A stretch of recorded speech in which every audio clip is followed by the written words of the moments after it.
Καλησπέρα. Σήμερα θα μάθουμε πώς να εγκαταστάς το Audacity Portable, που είναι ένα πρόγραμμα περίπου σαν το Wavelab, αλλά αρκετά κατώτερο. Βέβαια, αυτό το πρόγραμμα είναι το καλό ότι δεν χρειάζεται εγκατάσταση,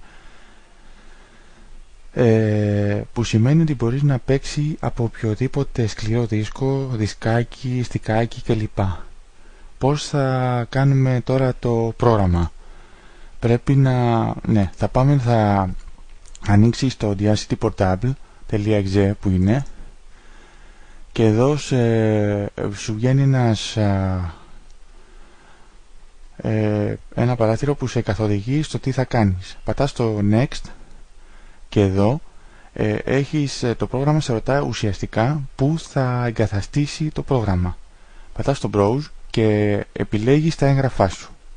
Είναι ήδη εδώ τα έγγραφά μου. Δεν χρειάζεται να κάνεις δημιουργία νέου φακέλου, επειδή το πρόγραμμα θα φτιάξει από μόνο του ένα φακέλο που θα τον ονομάσει Audacity Portable.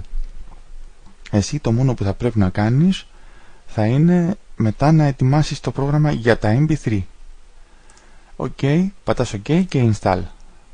Το πρόγραμμα μπήκε. Πατάς Finish και είναι ο φάκελος αυτός εδώ. Λοιπόν, για να γίνουν όμως τα MP3 σου και να μπορούν να δουλεύουν ως MP3, θα χρειαστείς έναν ακόμα αρχείο που λέγεται lame. Είναι αυτό εδώ το ζυπαρισμένο αρχείο.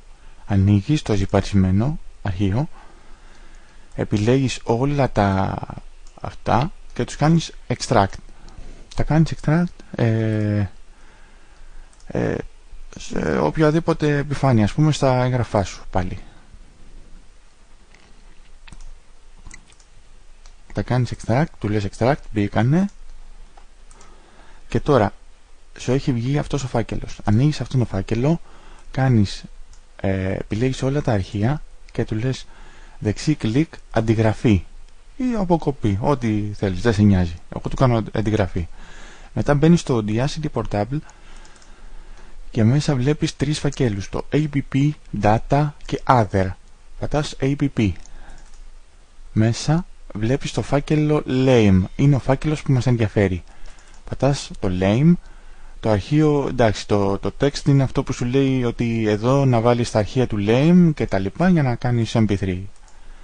Λοιπόν, κάνεις δεξί κλικ επικόλληση και τα αρχεία είναι έτοιμα. Έχουν μπει κανονικά.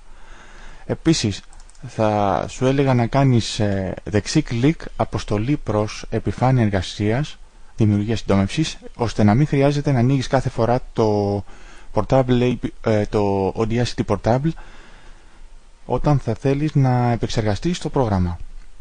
Απλά με διπλό κλικ από την επιφάνεια εργασίας.